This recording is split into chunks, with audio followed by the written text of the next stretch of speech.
Good evening, ladies and gentlemen, and thank you, Arun, Kali, and Raj for inviting me.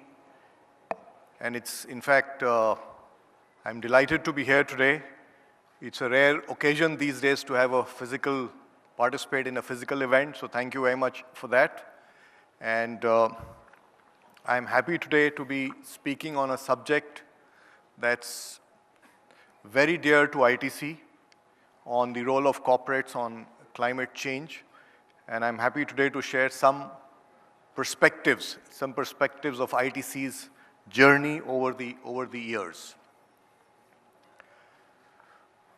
All of you would recollect just a few days back, two gentlemen were given the Nobel Prize for predicting global warming. That certainly shows how important the subject is. But if you go back in history, and we just had a good session on history just now, the prediction dates back to the 60s, 70s, and 80s. And yet, I think the unfortunate part is that we haven't done enough to be able to combat it today. Today, it's a crisis of epic proportions. And we are all witness to extreme weather events year on year. The IPCC report recently that's come out, that also says that going beyond 1.5 degree is somewhere a given. The Climate Action Tracker, in fact, says that with all the pledges that have been made, we are on track for 2.4. But the trajectory today is 2.8. So clearly there is a huge gap. A lot needs to be done. And if it is not done, the future poses enormous risks. In India itself, it's predicted that heat waves or extreme weather events would multiply 75 times. Yields of wheat would drop to about 50%. Clearly, the crisis is very, very severe, and the need to act is now.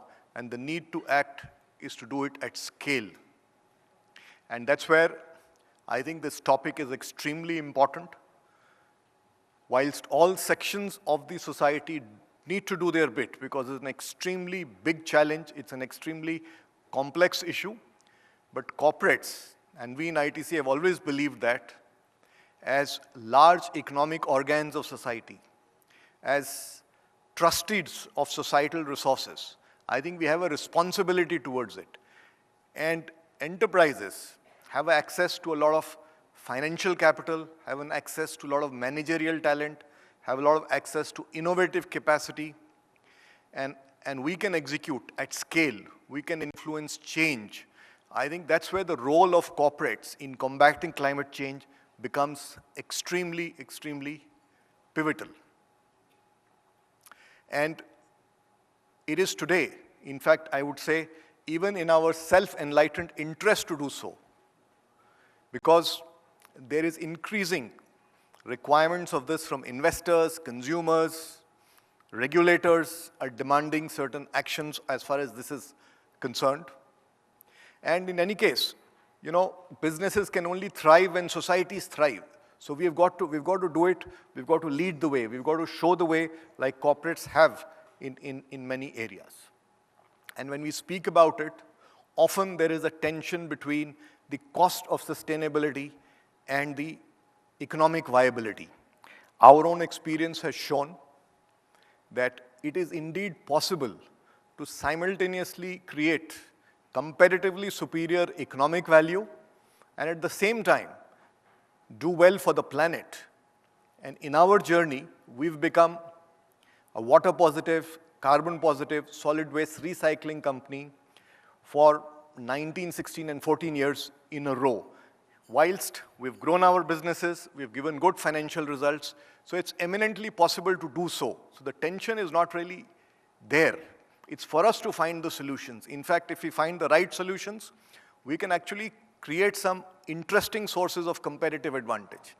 Of course, there will be some areas where costs are high, but at a larger level, we have to look at it at the total system cost, and some of it we have to absorb. But in totality, I think enterprises can actually overcome that. Many years back, India did not have its fiber chain, and I'm just taking the liberty of sharing some examples. And we decided to create a fiber chain in India, and today we have about 8,75,000 acres of renewable forest. It's created 160 million man-months of employment. It's created social capital, it's a carbon sink, and it has made the business competitive because I have a competitive and sustainable source of fiber, and as a result, our paperboard business is not only the greenest, but it also provides the best quality of paperboard and the best and consistent financial metrics. So all these, because it is pursued in a way that is synergistic. Based on our journey, I would like to suggest there are many things to be done, but let me just call out a few areas that we've found very useful and a few areas that I think are very critical from the Indian perspectives. I think first and foremost, the starting point is for all enterprises to set the ambition, to set the goals. And the moment we do it, we will find innovative forces being unleashed in the enterprise and new ways of working, different ways of thinking, and newer models that will emerge. And I'll allude to some of them as I go forward. Second is we need to commit ourselves to improving and building green infrastructure, green energy, green mobility, green buildings. In ITC, that's a journey that we have traversed over 2 decades. We have 33 green buildings, LEED Platinum certified. We do not make any more buildings that are not LEED Platinum certified. Our hotels is the greenest luxury hotel chain in the world. The world's first platinum-rated data center is the ITC Sankhya. And it is also, I'm sharing these examples to also say it also makes good business sense. It's good for the planet, it's good for the enterprise. Our energy costs in hotels are 40 to 50% lower than comparable. The ITC Windsor Manor Bangalore recently became the first hotel in the world to become net zero carbon. And that hotel's energy costs are 80% lower than normal. So what is good for the planet is also good for the enterprise. Of course, there will be some areas that are difficult to handle, but those are things on which I believe solutions will be found, and as scale comes in, cost will in fact drop. The third area is that we all need to commit ourselves to water neutrality. And I'm emphasizing water because India is water stressed, severely water stressed. 20 out of 30 cities are going to run out of water in this decade. So we need to commit ourselves to water neutrality and in fact go a step forward and become water positive. We, for example, generate 4 times the water harvesting capacity as our net consumption. And it is possible to do so by adopting certain innovative models. We have done through nature-based solutions by restoring community-based water harvesting structures. So it is possible to do it, and it's essential to do it. The third area that we need to look at as corporates is the area of transforming the agri-value chains, not merely because they are one of the significant emitters, but also because they're the most threatened. And that is a value chain where the dependency is high. Dependency is high from livelihoods, and dependency is high from a food security point of view. In 2050, we will have 9 billion people on the planet. And with depleting natural resources, we need to produce food for everybody who exists with better incomes. So that is a serious challenge. But the good news is there are solutions to it. And the solution is to adopt climate-smart agriculture.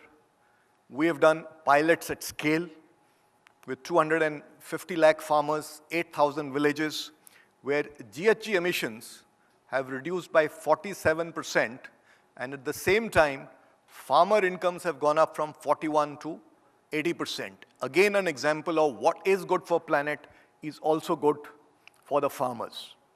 Similarly, we have worked on water along with farmers because agriculture is a big user of water.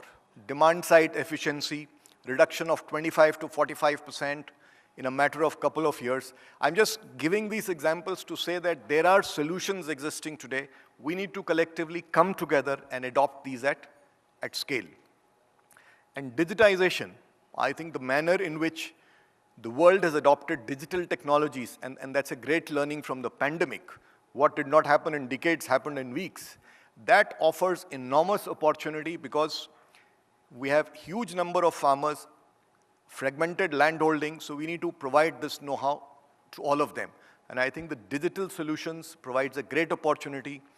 During the pandemic, our farmer empowerment activities in the aspirational districts all transitioned to a digital mode with WhatsApp groups and special apps. And the farmers actually absorbed all the training, and in the Kharif crop, their incomes were up 60%. So that offers immense hope. The fourth area we need to focus on is to use the power of science and technology to find solutions. And I think the speed and scale and the speed of execution of the vaccines during the pandemic, I think has really taught us that we can do a lot in a limited amount of time. And we need to find the solutions to some of the energy solutions for hard-to-abate sectors, whether it's through the hydrogen route, whether it's the storage or capture routes, whether it's for plastic packaging. I think all these solutions need to find, and we and enterprises must focus on it, and it's also a business opportunity. We are, for example, in the packaging and paperboard business, and we've been focusing on plastic substitutes. And we already have version 1 of our solutions already in the market, which are having interesting uptake. And the fifth point I want to emphasize is that we need to, this may not be directly related to our businesses, but it's essential for a sustainable future. We need to enrich and grow biodiversity. And this is an area that we can all focus in our CSR activities, if not directly related to the businesses. I think these are the 5 areas I believe are very, very critical to India if we are to combat, mitigate, and adapt to the challenges of climate change. It is very heartening that Government of India has done very well. We are well on track to achieve our commitments for the Paris Climate Agreement. And in fact, the Prime Minister recently said that we will go beyond that. Indian Railways is going to be net zero by 2030. The manner in which LEDs have been scaled up to revolutionize efficient lighting is amazing. I think these are also very encouraging and inspirational stories for all of us in corporates. And I think we need to join hands with the government and move ahead, forge ahead at a fast speed. And to enable faster progress, I think there are a couple of points I'd like to put on the table. One is that the incentives as also disincentives in the system to galvanize action need certainly at a global scale to be strengthened. India has made good progress, but I think there are areas like carbon pricing, etc., that can galvanize further action. We need to make it stronger. Second, it's a complex area. It cannot be done by any one company alone, and we have to pursue the route of collaboration, pursue the route of public-private partnerships. We in ITC have 83 of them on water stewardship, waste management, and so on and so forth. And that's where I think we can amplify impact, bring in supplementary skills, and scale up.